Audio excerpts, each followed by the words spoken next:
ordinance applies for the persons being topless or half naked in public places. So, yung nabanggit po ng ating mahal na board member and ng ating pong chair is about a construction site or a building constructed by a public agency. Kung ano po ang difference po noon doon po sa building constructed by a private property. Madam Chair. So, and then, before I recognize, so, ano yung difference doon? So, we consider, so, ang main intention ng ordinance is those who are going topless in a public place.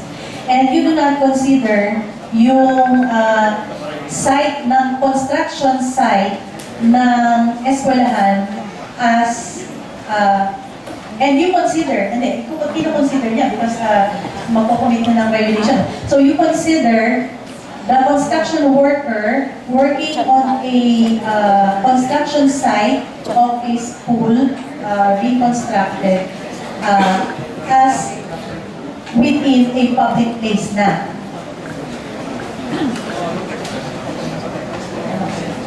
So yun, kino-consider nyo na as public, within a public place. I-follow again on this one.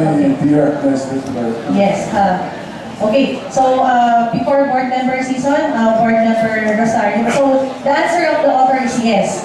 You consider the construction site of a school being constructed because that is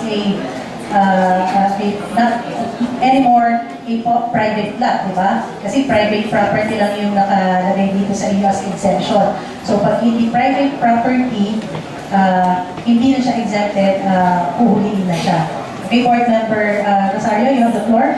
And occupational safety and health standards for construction workers require that they should wear, as mentioned by board member Season a while ago, that they are required by the OSH, the Occupational Safety and Health Office, to don certain protective garments and helmets so that they will be safe in their workplaces. I think those are completely different in terms of the spirit and purpose of the ordinance. Thank you, Madam Chair. Yes, so with that, following that line of principle,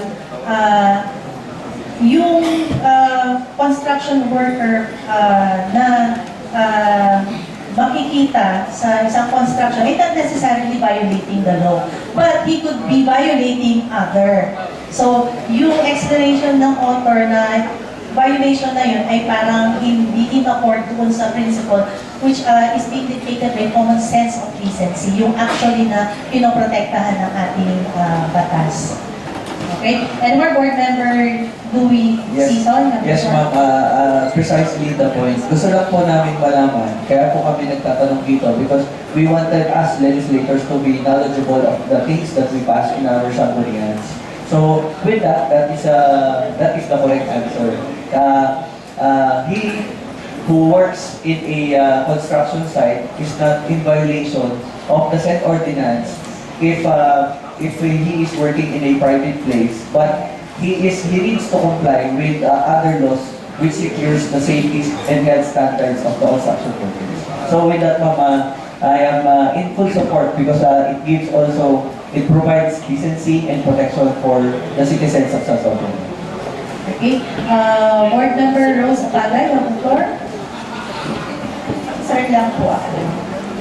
Meron po ba tayong information or additional education campaign bago po natin ipatupad ang ordinance na to upang sa ganun ay maiwasan naman po natin na ma-penalize agad ang ating mga constituents? Meron po bang ganun?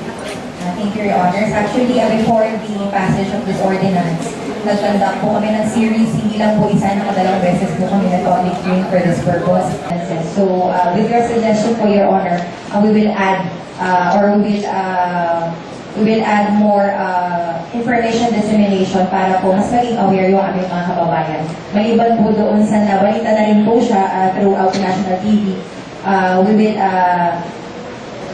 again require all the barangay officials and our LGU para po mas ma-disseminate po itong ordinances.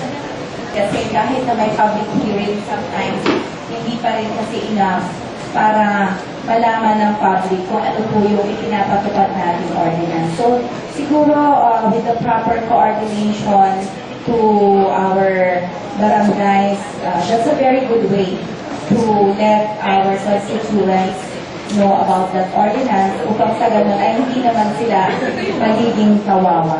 And another question, we all very know na sometimes kapag malakas kay kapitan or kay ganito, accepted siya. Paano po natin masisiguro na pare-pareho ang pagpapatupad at walang magiging diskriminasyon pagdating sa pagpapatupad po ng ordinance na ito at pare-pareho po ang magiging penalty or parusa? With the enforcement and implementation of this ordinance, of course, kasama po natin ang Executive Department for the implementation. Nandiyan din po yung ating different national agencies. Nandiyan po ang ating PNP, and of course, under the Executive, nandiyan din yung ating auxiliary. And siguro with the help of our barangay officials, through the barangay panels, ay makakatulong din po. And nasa ordinance na rin po yung penalties, which is up to 2,500 po. Okay, so anyway, yung support of this ordinance kasi alam ko, makakatulong din ito, lalo-lalo na po for the safety of everyone, lalo sa mga construction workers, makakatulong din po ito para sa ating mga contractors. So anyway, Madam Chair, that's all. Thank you very much. Sa ordinansa po na ipinapasa ng Santabian, authored by Councilor Rotalio, ay hindi po din pwedeng exempted ang mga construction workers na gumagawa po ng mga private projects. Kasi po, maaari pong magkaroon ng violation ang contractor na gumagawa po ng nasabing proyekto. Kaya po, hindi po sila exempted kasi po meron pong DPWH and DOLE guidelines or laws na nagsasabi na ang mga construction workers ay dapat nakasuot ng PPEs at hindi po sila pwedeng maghubad kapag sila po ay nasa loob pa ng trabaho o construction site. So naiintindihan ko po na yung ordinansa na ito ay para po sa mga kababayan natin na nasa public places na naglalakad, nakatambay, na dapat po hindi sila nakahubad nang sa ganon ay ma-promote po ang public decency. Pero pagdating naman po sa construction sites, whether public or private, dapat po talaga nakasuot sila. At hindi po sila pwedeng maghubad kahit sila po ay pinapawisan, napapagod, o gusto nila magpahinga, kasi po covered po yun ng DPWH and DOLE guidelines and laws po. So, with that, Madam Chair, yun po ang aking lang po makakomento and like to support this ordinance. Thank you po. Okay, any more? Board member Sheila Marie Boniquet, you want the floor? Madam Chair, this clarification. Under Section 5, penalties, the following penalties shall be imposed for violation of this ordinance. First, second, and then third and sixth offense. I would just like to ask the good author, Councilor Madrid Rapalio, sino po ang magbibigay po ng ticket offense? Is it the barangay officials, the batanon, is it the PNP, and paano po ba yun po? So, ibigay po ba, babayaran po ba sa munisipyo? Can you please clarify po? Thank you. Thank you, Your Honor. We have the ordinance violation receipt po sa aming Treasury Office. So, meron pong ibibigay na ganitong receipt sa ating pong mga PNP personnel and most probably po mga sa auxiliary. And after po silang makikita, yun po ipabayaran po nila sa Treasury. But the ordinance violation receipt, yun po ang makukuha nyo. Thank you, Madam Chair. Okay, any more? Kung wala na, in the favorable recommendation from the PLO, as well as the submission of the pertinent documents in support of this proposed measure and taking into consideration all the manifestation and suggestions laid down by the members of the committee. What is your pleasure, Vice Mayor? Your Honor, may I request for municipal ordinance number 7 Board Member Marinor Guzman, you have the floor. Thank you, Madam Chair. And once again, I'd like to move for the passage of the proposed resolution number 1282-2026 pertaining to the municipal ordinance prohibiting the act of being topless or half naked in public places within the territorial jurisdiction of the municipality of San Juan. So, Second. There being a motion, duly seconded, any objection? There being none, said motion is hereby approved. Thank you very much, LGU San Fabian.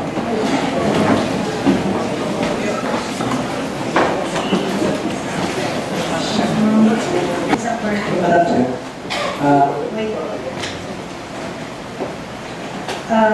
Are you satisfied with the answer, Board Member Rosario? Yes, thank you. So the maximum, the area will be how many? more than 300 square meters. 300 square meters, at 165,000 per month. Correct. Thank you, Madam Chair. Board Member Philip Cruz, you have the floor. Thank you. Consider ko lang po kung ilan yung escalation rate yun. Ilang percent for 3 years will be maximum of 10%. Thank you. Just to be clear, who are the parties muna dito involved in the lease contract? So, who is the owner of the facility? LGU ka siya The LGU. Yung facility dito is the birthing clinic. So, Former birthing clinic of the municipality. hindi. Ang facility ng LGU dito is yung municipal birthing clinic. Tama? Ngayon, the intention of the ordinance is to prescribe a rate for the lease. Ibig sabihin, may magli-lease. May magre-renta sa munisipyo. Sino po yung magre-renta? Si Calasiao Dialysis ngayon. So, yung Municipal Birthing Clinic na pag-aari ng Calasiao ay ipaparenta kay Calasiao Dialysis Corporation in the amount of 165,000 pesos. Is this the first time that you will lease out this property of the LGU? Bakit po? Bakit ipapalis nyo na po yung birthing clinic ng Calasiao? Since meron na pong newly constructed super from our town, hindi pa po yung birthing clinic para mag-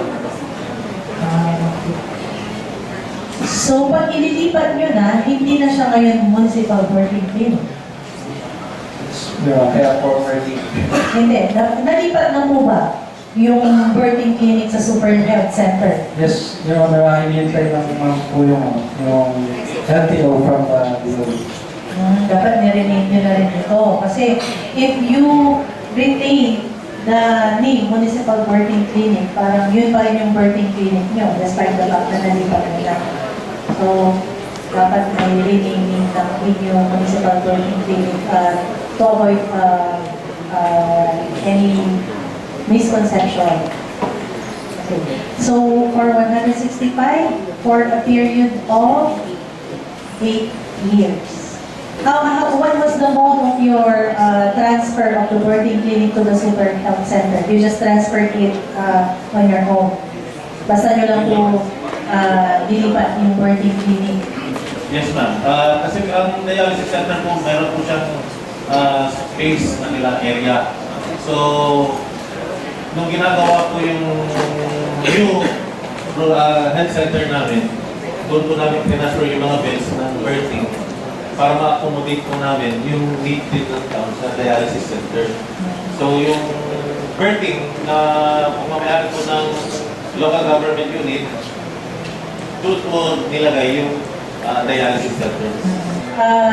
Nag-take over na po ba yung dialysis corporation? Hindi pa po, ma'am, dahil we're still waiting yung LTO po, license to operate for DOH. Okay, any more question? Wala na. There being no other question, and with a favorable recommendation from the Ma'am, we humbly ask for the approval of the ordinance number 3 series of 2026 of the Sangguniang Bayan of Quezon. Board Member Sheila Marie Benique. You have the floor. Thank you, Madam Chair. First of all, I would like to commend LGU Calasiao for this move. Dahil syempre mas marami tayong masiservisyohan na kababayan po natin sa Calasiao since we have the super RH clinic po natin ang first aid clinic doon. And now, we have dialysis. And I believe this is free for Calasiaoeños, di ba? Because natin tayo silang PhilHealth. So with that, Madam Chair, together with Board Member Vice Medellina, I move for the approval of proposed resolution number 1144-2026 to be approved at this committee level and to be calendar on the next regular session. As a Madam Chair. Second. There being a motion, duly seconded. Any objection? There being none, said motion is hereby approved. Next is proposed resolution number 1268-2026, approving the supplemental budget number 1 for fiscal year 2026 of Calasiao, Pangasinan, involving a total appropriation of 22,330,500 pesos in relation to the proposed resolution number 1279-2026, reviewing resolution number 57 series of 2026 of the Sangguniang Bayan of Calasiao, Pangasinan, approving the supplemental network investment program number 1 of the municipality of Calasiao for the year 2026. In relation to this proposed measure, there is a favorable recommendation from the Local Finance Committee as well as from the PPDO, and we take note of the submission of the pertinent documents in support of this proposed measure. Any question from the members? No, there being no question, and with a favorable recommendation, what is your pleasure, Vice Mayor? Again, we humbly ask for the favorable approval for the supplemental budget number 1. And the resolution number 57 series of 2026 of the municipality of Calasiao. With that, Board Member BC Benjamin of the floor. Thank you once again, Madam Chair.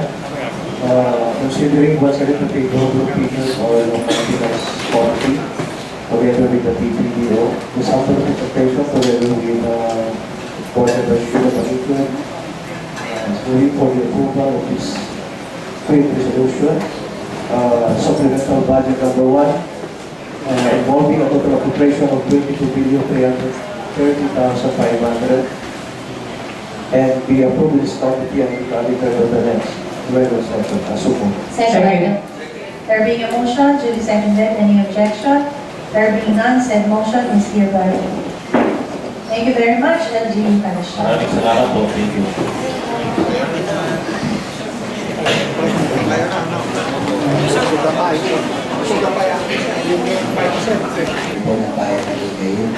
Good afternoon, Your Honors. Councilor Andy Aguilio, Indian. Your Honors, Attorney Gabriel Macarek, Sangguniang Bayan. Parang araw ko, Your Honor, sa John Sylvester Tapio po, PS. We acknowledge the presence of the majority of the members of the Sangguniang Bayan headed by the Vice Mayor. In relation to this proposed measure, how much is the funding for this proposed ordinance? I suppose Board Member 500,000 nomination. Okay, any question from the members? Let there be no question and with a favorable recommendation from the PLO, what is your pleasure, Vice Mayor? Yes, maraming salamat po. With that, may we pray for the approval of the proposed resolution number 1115-2026 for your approval po. Sirs. Board Member Philip Cruz, you have the floor. Thank you, Madam Chair. I, together with Board Member Heidi, are moving for this proposed resolution number 1115 series of 2026. I so move, Madam. Second. There being a motion, duly seconded. Any objection? There being none, said motion is hereby approved. Next is proposed resolution number 1305-2026, reviewing ordinance number 21 series of 2026 of the Sangguniang Bayan of Lingayen, Pangasinan. An ordinance providing cash incentives to top notchers of PRC regulated licensure examinations and the Philippine Bar examinations, appropriating funds therefore and for other purposes. So again, there is a favorable recommendation from the PLO as well as from the Local Finance Committee. And you take note of the submission of the pertinent documents in support of this proposed measure. So with respect to this proposed ordinance, how much is the funding? We allocated only 150,000 per order. Okay, any question from the members? There being no question, and with the favorable recommendation from the PLO and from the local finance committee, what is your pleasure, Vice Mayor? Yes, again, we respectfully request and pray for the approval of the proposed resolution number 1305/2026. Board Member Philip Cruz, you have the floor. Thank you, Madam Chair. I, together with Board Member Heidi, are moving for the approval of proposed resolution number 1305, series of 2020. Second. There being a motion, duly seconded. Any objection? There being none, said motion is hereby approved. Thank you very much, LGU Lingle. Good afternoon, sir.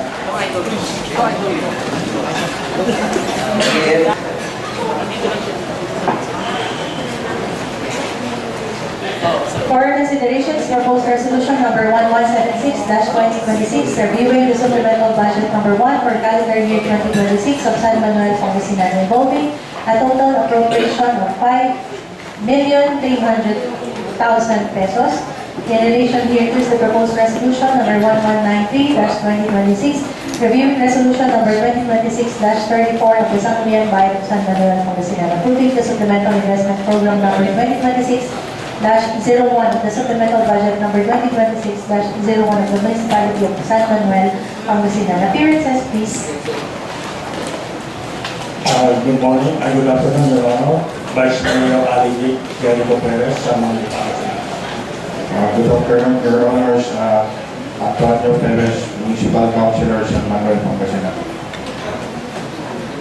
Good afternoon, Your Honors. Councilor Luis Ferrer. Good afternoon, Your Honors. Councilor Elizabeth. Good afternoon, Your Honors. Councilor Ronaldo Bonsis Jr. Good afternoon, Your Honors. Mark Jobet Tabalero po, SA President.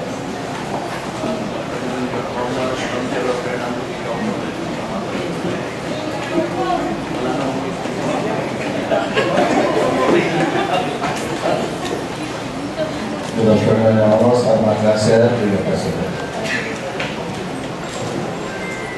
Good afternoon, Your Honors. Chairman Asuncion, Municipal Budget Officer. Good afternoon, Your Honors. David Catherine City, NCDC. Good afternoon, Your Honors. Elizabeth Corpus, Municipal Treasurer. Good afternoon, Your Honors. Raymond Del Castillo, Municipal Accountant. Good afternoon, Your Honors. Michael Morales, SPCL Head. We acknowledge the presence of the majority of the members of the Sangguniang Bayan of San Manuel, headed by the Vice Mayor, as well as the presence of the concerned department heads. In relation to this proposed measure, there is a favorable recommendation from the Local Finance Committee, as well as from the PPDO, and we take note of the submission of the pertinent documents in support of this proposed measure. So any question from the members? There being no question, and with a favorable recommendation from the Local Finance Committee and the PPDO, what is your pleasure, Vice Mayor? We request the honorable members of the Sangguniang Bayan Pangaluigan the approval for the supplemental budget number 1 for the calendar year 2026 of San Manuel, Pangasinan, involving a total appropriation of 5,300,000. With that, Board Member Lalvince, you have the floor. Thank you, Madam Presiding Officer. Before I submit my motion for the approval of the being proposed resolution regarding the supplemental budget, I would like to congratulate the municipality of San Manuel for being a 2025 good financial housekeeping passer. Hats off to the municipality of San Manuel for a job well done. Manligue, San Manuel. Thank you. Congratulations, folks. In collaboration with Board Member Ranjit Ramos Shahani, based from the local finance opinion, together with the Provincial Planning Development Office or the PPDO opinion, there is a favorable recommendation. And all the requisites document have been complied with. As a result, Madam Chair, we will respectfully move for the approval of the tweet proposed resolution number 1176-2026 and 1193-2026, and the same be calendared for consideration at the next regular session. I so move, Madam Chair. Second. There being a motion, duly seconded, any objection? There being none, said motion is hereby approved. Next is proposed resolution number 1269-2026, reviewing the supplemental budget number 2 for calendar year 2026 of San Manuel, Pangasinan, involving a total appropriation of 22,746,477 pesos and 86 centavos. In relation hereto is the proposed resolution number 1285-2026, reviewing resolution number 2026-39 of Sangguniang Bayan of San Manuel, Pangasinan, approving the supplemental investment program number 2026-02, the supplemental budget number 2026-02 of the municipality of San Manuel, Pangasinan. So in relation to this proposed measure, there is a favorable recommendation from the Local Finance Committee as well as from the PPDO, and we take note of the submission of the pertinent documents in support of this proposed measure. Any question from the members? There being no question, and with the favorable recommendations, what is your pleasure, Vice Mayor? We request the honorable members of the San Manuel Pangasinan for the approval about the supplemental budget number 2, 2026-02 for the municipality of San Manuel, Pangasinan, in the amount of 22,646,477.86 euro. Board Member Noel Vince, you have the floor. Thank you, Madam Presiding Officer. Based from the local people's opinion, together with the Provincial Planning Development Office, there is a favorable recommendation. And all the requisite documents have been duly submitted. As a result, together with Board Member Ranjit Ramos Shahani, move for the approval of the twin proposed provincial resolution number 1269-2026 and 1285-2026. And the same be calendared for consideration at the next regular session. I so move, Madam Chair. Second. There being a motion, duly seconded. Any objection? There being none, said motion is hereby approved. Thank you very much. Let me use San Manuel.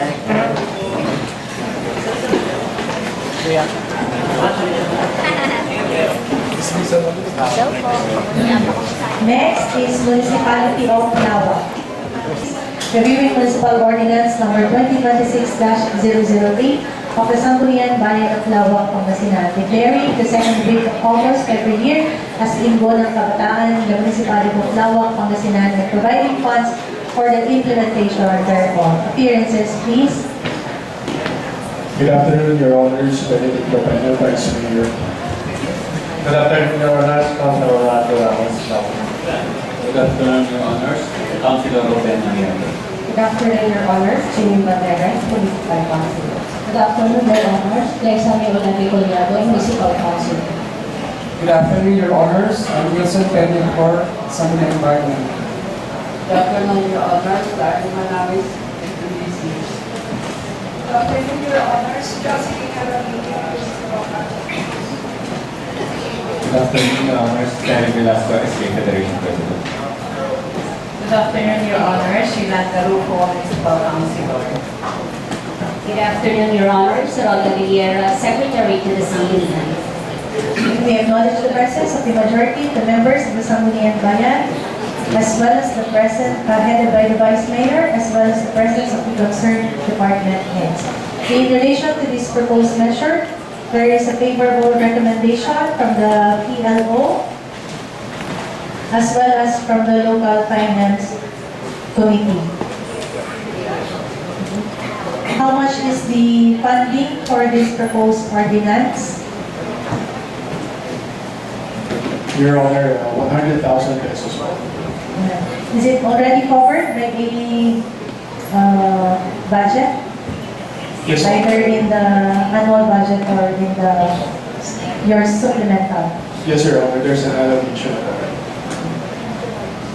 Okay, so with the favorable recommendation, any question from the members? There being no question, with a favorable recommendation, what is your pleasure, Vice Mayor? Your Honor, we would like to kindly request for the approval of the proposed resolution.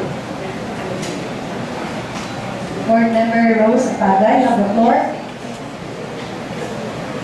Thank you, Madam Chair. With the proposed resolution of 1249-2026, an ordinance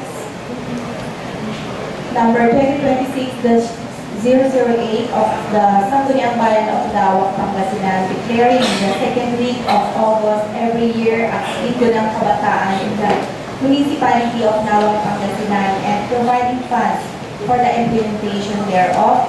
With this, together with my partner, Nicolay Latlubi Season, I so move, Madam Chair.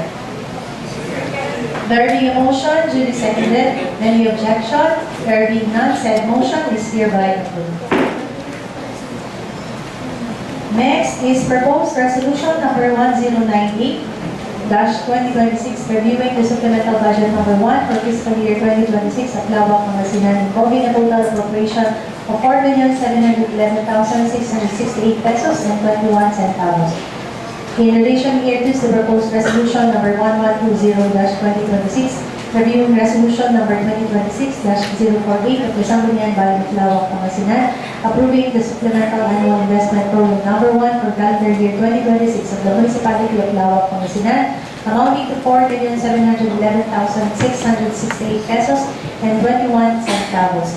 In relation hereto, there is a favorable recommendation from the Local Finance Committee as well as from the BPDO, and we take note of the submission of the pertinent documents in support of this proposed measure. Any question from the members?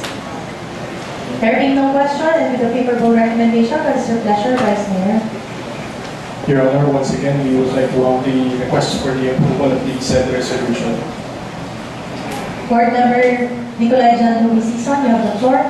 Thank you very much, Madam Chair. With the favorable opinions of the Local Finance Committee with regard to twin resolutions number 1098 and 1120, this representation together with my partner, Board Member Rosa Paga, would like to move for the approval of twin resolutions number 1098 and 1120, both series of 2026, declaring operative supplemental budget number 1 and supplemental investment program number 1 of the Municipality of Lawak in the amount of 4,711,668 pesos and 21 centavos. We so move, Madam Chair. Second.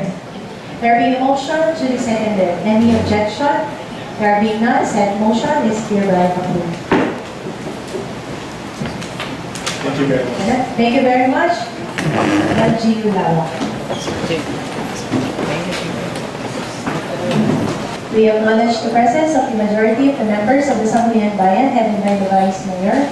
In relation to this proposed measure, there is a favorable recommendation from the PLO as well as from the Local Finance Committee, and we take note of the submission of the pertinent documents in support of this proposed measure.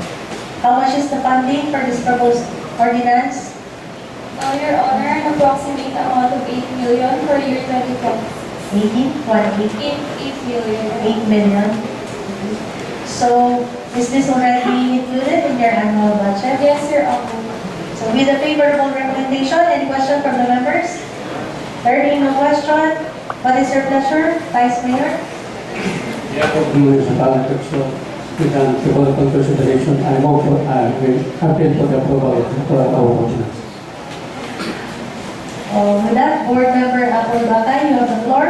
Thank you, Madam Chair. Together with Board Member Nonco Herrera, we are moving for the approval of the proposed resolution number 1300-2026 of Suwal, Pangasinan and the calendar to our next regular session. Mr. Bobo, Chair. Second. There being a motion, duly seconded. Any objection? None. There being none, said motion is hereby approved. Next is proposed resolution number 1301-2026, reviewing municipal ordinance number 04-2026 of the Sangguniang Bayan of Suwal, Pangasinan. An ordinance granting cash incentives with certificates or recognition as reward to Suwalenian top-notchers of bar examinations, PRC board examinations, and tertiary college graduates with Latin honors, appropriating funds therefore and for other purposes. So again, there's a favorable recommendation from the PLO as well as from the local finance committee, and we take note of the submission of the pertinent documents in support of this proposed measure. How much is the funding for this proposed ordinance? Your Honor, an initial funding amounting to 200,000 pesos was appropriated under liability. So, yes. So with that, any question from the members?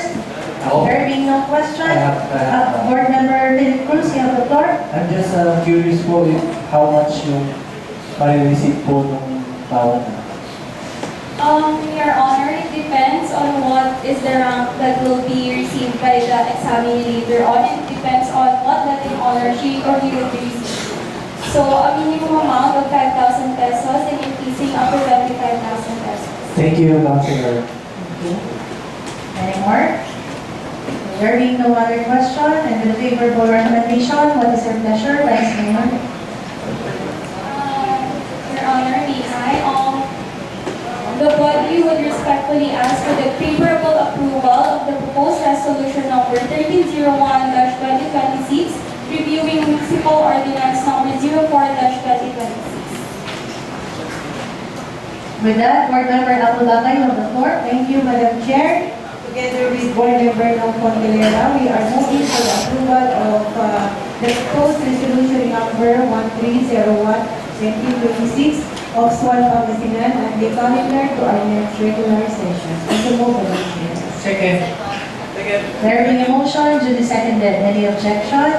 There being none, said motion is hereby approved. Next is proposed resolution number 1302-2026, reviewing municipal ordinance number 05-2026 of the Sangguniang Bayan of Sual, Pangasinan. An ordinance granting cash incentives to be given to athletes, team or group, PWD athletes and coach trainer who represented the municipality of Sual and have placed in the top 3 of their respective events in any regional, national, and international sports, skills, and academic competitions, and appropriating funds therefore. There is a favorable recommendation from the PLO as well as from the local finance committee, and take note of the submission of the pertinent documents in support of this proposed measure.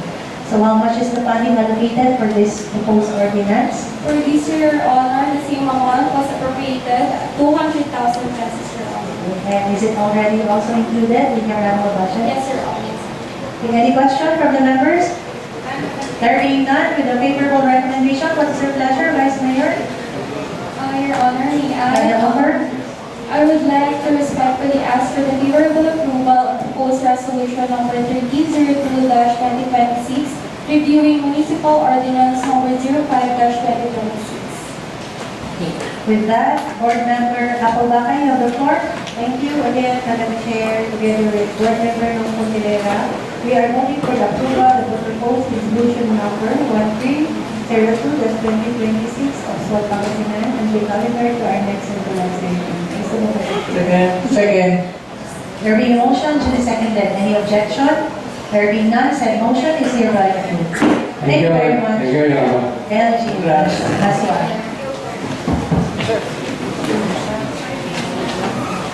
Next is Municipality of Agno. Approximately 851,018 square meters located at Barangay Baligro, Santa Barbara, Pangasinan for agricultural and industrial uses as a intended project site for the 128.610 FWAC/921-864 FWAC Santa Barbara 1 Solar Power Project of City Core Solar Pangasinan Incorporated. Appearances, please. Your Honors, Vice Mayor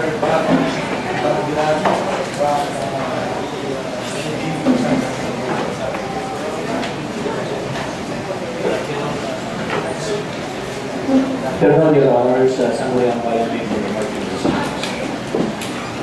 Good afternoon, Your Honor. Councilor Ramon Galope, Santa Barbara.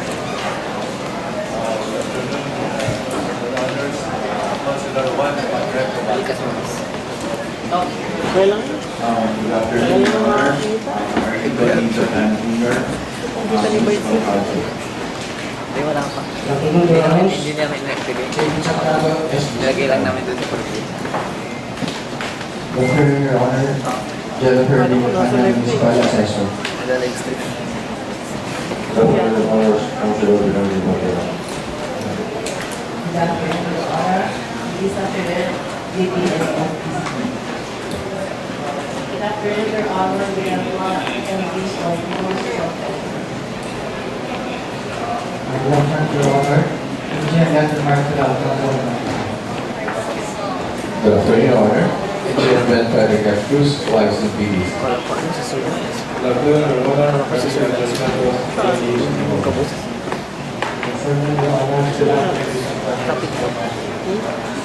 afternoon, Your Honor.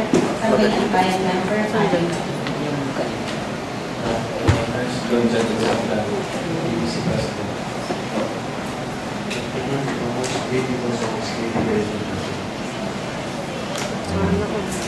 We acknowledge the presence of the majority of the Sangguniang Bayan members of the Municipality of Santa Barbara, headed by the Vice Mayor, as well as the presence of the concerned department heads. In relation to this proposed measure, there is a favorable opinion from the PLO as well as from the PPDO, and we take note of the favorable opinion from the DSU. We acknowledge the submission of the pertinent documents in support of this proposed measure. Any question from the members? There being no other question, and with a favorable recommendation, what is your pleasure, Vice Mayor? Your Honor, we are looking forward for the removal and approval of the sector. Board Member Sheila Marie Benitez, you have the floor. Thank you, Madam Chair. Together with Board Member Lisa Danila, I move for the approval of proposed resolution number 3440-2025 and ordinance number 2025-05 Sangguniang Bayan, Barbara, to be approved at this committee level and to be calendared on the next regular session as soon as Madam Chair. Second. There being a motion, duly seconded. Any objection? There being none, said motion is hereby approved. Thank you very much, and we Santa Barbara.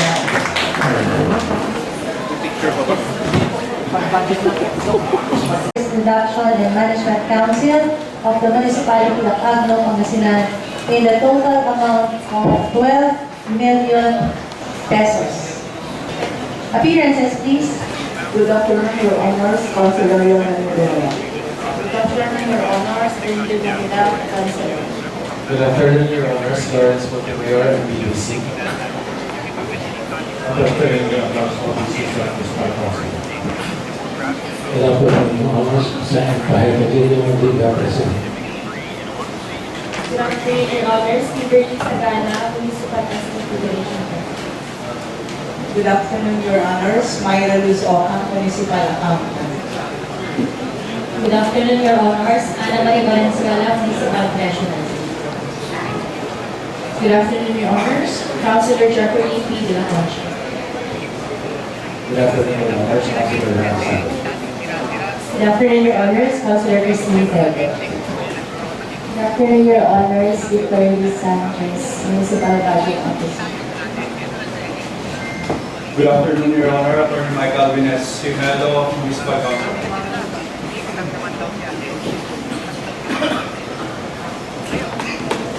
Okay. Mayor, please register your attendance. Good afternoon, Your Honors. I am Jan Celestine, Municipal Mayor. Thank you. We acknowledge the presence of the municipal officials of the municipality of Agno, headed by the local chief executive, as well as the presence of the majority of the members of the Sangguniang Bayan, headed by the vice mayor, and the presence of the concerned department heads. So for consideration, the proposed resolution number 888-2026, reviewing the annual budget for calendar year 2026 of Agno, Pangasinan, involving a total appropriation of 234,500,000 pesos. And in relation here to is the proposed resolution number 892-2026, reviewing resolution number 001-2026 of the Sangguniang Bayan of Agno, Pangasinan, approving and adopting the 2026 annual investment program of the local government unit of Agno, Pangasinan. And also, the proposed resolution number 893-2026, reviewing resolution number 019-2026 of the Sangguniang Bayan ng Akno, Pangasinan, approving the local disaster risk reduction and management fund investment plan for calendar year 2026 of the Municipal Disaster Risk Reduction and Management Council of the Municipality of Akno, Pangasinan in the total amount of 12 billion pesos. In relation to these proposed measures, there is a favorable recommendation from the Local Finance Committee as well as from the PPDO. And we acknowledge compliance with the pertinent observation of the Local Finance Committee as to the appropriation for other personnel benefits. But before we move to the approval proper, may we ask the local chief executive to please present to us the highlights or the components of your 2026 annual budget. Maybe just the summary, Mayor. We have here three important areas, such as individual public services, amounting to 28.6 million pesos, or 55% of the total budget. And the next one is the social services, amounting to 39.259 million, so representing about 16% of the total budget, and the economic services amounting to 66.627, which represents about 20% of the total budget, and the total is from the 4,500,000 pesos. With regards to the other requirements, first we have the 20% development projects.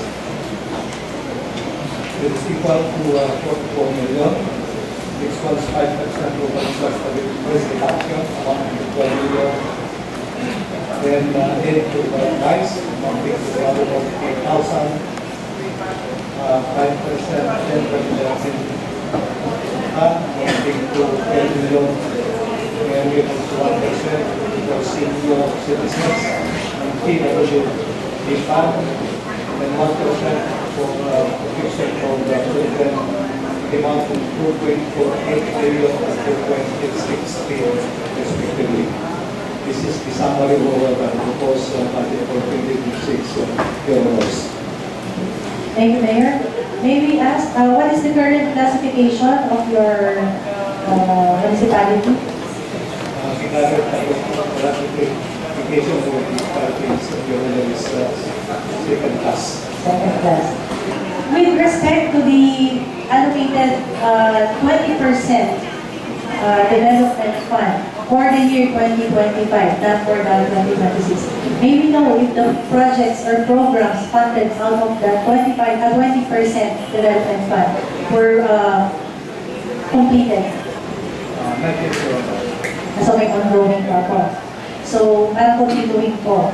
Yes, So does that mean yung 20% development fund for the 2026 ay nakatakip po covering the continuing projects of the 2025, or you have a brand new projects or programs for 2026? Basically, 2026. Ano po yung period of 2025? Ano po yung hindi po, yung continuing pa rin from the 2025 20% development fund na projects? This actually is said it works. For example, yung property and the half of outdoor water system. Okay. And for purposes of the 20% development fund intended for the year 2026, ano po yung bagong project na ipo-cover niya? Yung mga priority projects po. The priority projects are as follows. Repair half of the municipal market, area of the lot facilities because of the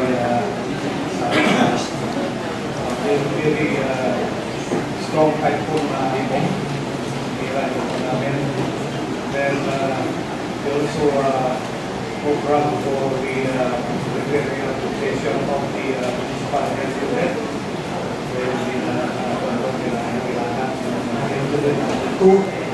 Then we also procure these units of garbage stock, stock namin. And we also procure some trucks, backbone, because even one, the delivery department has no representative one unit program. So, ito yung naman namin and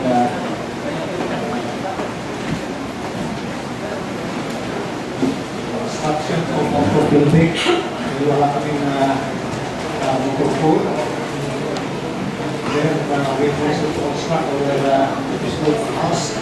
This school house was constructed many years ago, I think 20 years ago. Tapos nalagyan siya ng mga typhoon Ibong. Then we also rehabilitate our sanitary lapid.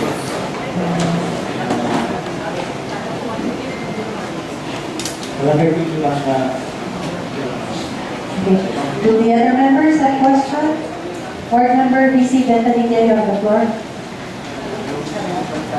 Okay, there being no other question, and with a favorable recommendation from the local finance committee and from the PPDO, what is your pleasure, Mayor? In behalf of LGU, and request for the approval of our budget for the amount of 1.4 million. Is that board member Nakulbakay, you have the floor? Thank you, Madam Chair. Together with Board Member Naco Tenera, we are moving for the approval of the proposed resolution number 888-2026 and proposed resolution number 892-2026 of Agno Pangasinan and lead calendar. Ay, tatlo.